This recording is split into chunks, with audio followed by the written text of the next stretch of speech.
دیگری پیگیری خواهد شد و به این ترتیب هفته ششم این پایان خودش میرسه.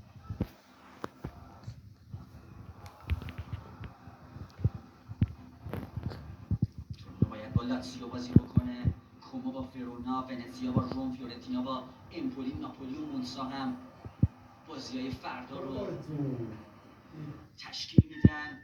چی میزنی بابا؟ در حالی که توپ در اختیار تیم اودینزه هست در خط دفاعی.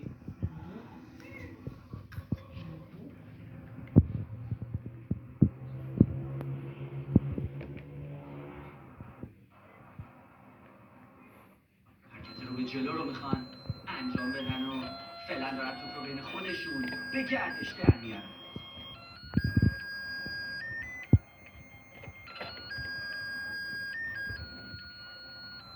همونطور که مشخص هست سلول کیفیت لازم رو نداره و مدام گیر میکنه و قطع و وصل میشه و به همین خاطر از شما عذرخواهی میکنم و دعوت میکنم که با دوستانمون در پخش لحظاتی رو همراه بشیم. برمیگردیم در صورت مساعد شدن کیفیت تصویر خوب ادامه مسابقه اینتر و اودینزه همراه شما هستیم.